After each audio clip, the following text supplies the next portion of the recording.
సార్వత్రిక ఎన్నికలు సమీపిస్తున్న తరుణంలో ఏలూరు జిల్లా నూజివీడులో రాజకీయం వేడెక్కింది. ప్రస్తుత అధికార పార్టీ వైసీపీతో పాటుగా టీడీపీ నాయకులు హోరాహోరీగా ప్రచారం చేస్తున్నారు. ఈ నేపథ్యంలో మాజీ ఎమ్మెల్యే చిన్నం రామకోటయ్య స్వతంత్ర అభ్యర్థిగా బరిలో దిగుతున్నట్లు ప్రకటించారు. తాను ఎమ్మెల్యేగా పనిచేసిన సమయంలో చేసిన అభివృద్ధిని తనని గెలిపిస్తాయని ధీమా వ్యక్తం చేశారు. నూజివీడు నియోజకవర్గంలో ప్రజలకు ఉపాధి అవకాశాలతో పాటు జిల్లాలోని ప్రధాన నగరాలతో పోటీగా నూజివీడు నియోజకవర్గాన్ని అభివృద్ధి చేస్తానంటూ తనదైన శైలిలో ప్రజల్లోకి వెళ్తున్న మాజీ ఎమ్మెల్యే చిన్నం రామకోటయ్యతో మా ప్రతినిధి మురళి ఫేస్ టు ఫేస్. వీడిలో రాజకీయం రసకందాయంగా మారిందని చెప్పుకోవచ్చు. అటు అధికార పార్టీ ఇప్పటికే జనాల్లోకి వెళ్ళి ఓట్లు అడుగుతుంటే ప్రతిపక్ష పార్టీలు కూడా అభ్యర్థుల కోసం వెతికే పరిస్థితి ఉంది. అలాగే మాజీ ఎమ్మెల్యే చిన్నం రామకోటయ్య గారు కూడా స్వతంత్ర అభ్యర్థిగా పోటీ చేస్తానని చెప్పి జనాల్లోకి వెళ్తున్న పరిస్థితి అయితే ఉంది. దీనికి సంబంధించి మనతో మాట్లాడడానికి మాజీ ఎమ్మెల్యే చిన్నం రామకోటయ్య గారు ఉన్నారు. చెప్పండి సార్, నూజివీడు నియోజకవర్గానికి సంబంధించి ఏ వ్యూహంతో ముందుకెళ్ళబోతున్నారు? రాజకీయ పార్టీలు ప్రజలతో సంబంధం లేకుండా అధికారంలోకి రావాలని కోరుకుంటా ఉన్నాయి. ఎక్కడైనా ఎన్నికల్లో గెలవాలంటే ప్రజలతో సంబంధాలు ఉండాలి, ప్రజలు ఓట్లేయాలి. కానీ ఇక్కడ ఒక వింత పరిస్థితి ఉంది. మేము రెండు పార్టీలే ఉన్నాము. ఒక పార్టీ ఏమో 2 సార్లు శాసనసభ్యులు 2 సార్లు గెలిచినా కూడా నియోజకవర్గ ప్రజలతో కష్టాలు తీర్చే పరిస్థితి లేదు, ప్రజలను ఆదుకునే పరిస్థితి లేదు, నియోజకవర్గాన్ని అభివృద్ధి చేసే పరిస్థితి లేదు. ఇంకొక పార్టీలోనేమో ఊరుకు 3 వర్గాలు, మండలానికి 10 వర్గాలు, నియోజకవర్గానికి 20 వర్గాలలాగా వాళ్ళు ఉన్నారు. అంటే వీళ్ళు ప్రజల మన్ననలు పొందుదామనే పరిస్థితులు లేరు. ఇక్కడ నియోజకవర్గంలో ప్రజలు మంచి నాయకత్వం కోసం, కొత్త నాయకత్వం కోసం ఎదురు చూస్తున్నారనే విషయం మాకున్న రాజకీయ అవగాహన మేరకు మాకు అర్థమైంది. కాబట్టి ఇక్కడ పార్టీలు గౌరవం కోల్పోయినాయి. ఇండిపెండెంట్గా పోటీ చేస్తే ప్రజలు ఆదరించే పరిస్థితులు మెండుగా కనపడుతున్నాయి. అందుకు నిదర్శనం, మేము ఏ గ్రామం వెళ్ళినా 500 మంది, 1000 మంది, 2000 మంది, ఏదైనా మీటింగ్ పెడితే 10,000 మంది, 15,000 మంది అట్లా వస్తూ ఉన్నారంటే అది ఇండికేషన్. అంటే ప్రజలు ఒక నాయకత్వ మార్పు కోరుకుంటున్నారు.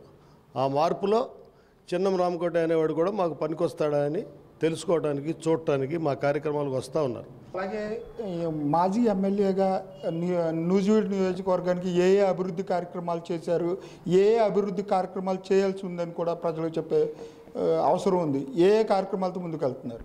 ఇప్పుడు గతంలో నేను శాసనసభ్యుడిగా ఉండగా, నేను శాసనసభ్యుడు కాకముందే నియోజకవర్గంలో నేను ఎన్నో అభివృద్ధి కార్యక్రమాలు చేశాను. ఎందుకంటే ఎమ్మెల్యే అయినా చేసేది అదే, కాకపోయినా చేయాల్సింది అదే అని చేశాం. అంటే మేము రాజకీయ లబ్ధి కోసం చేయలేదు. ఆ తర్వాత ప్రజల దయ వల్ల నేను ఎమ్మెల్యేగా గెలవడం జరిగింది.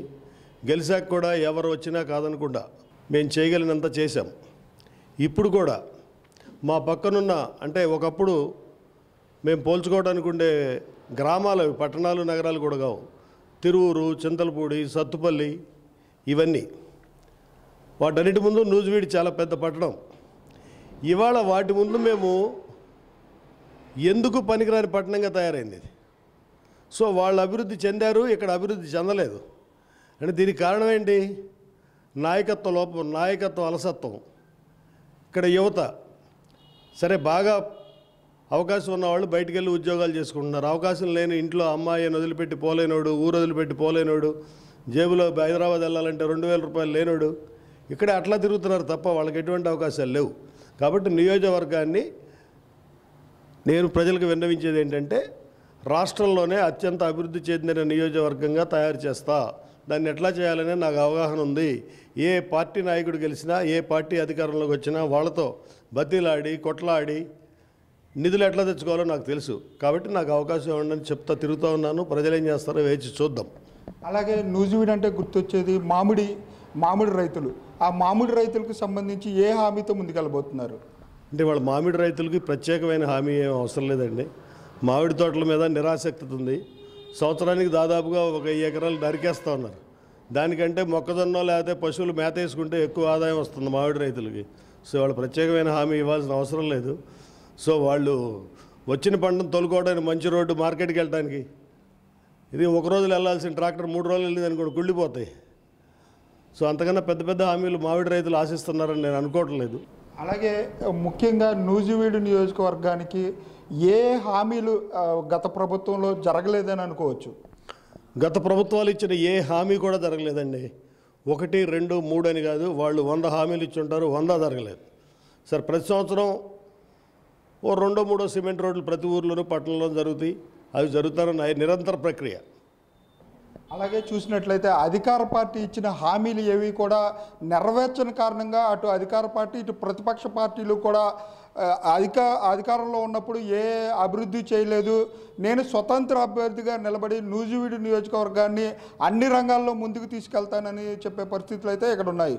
కెమెరా పర్సన్ రమణతో మురళి, రాజ్ న్యూస్, నూజివీడు నుంచి.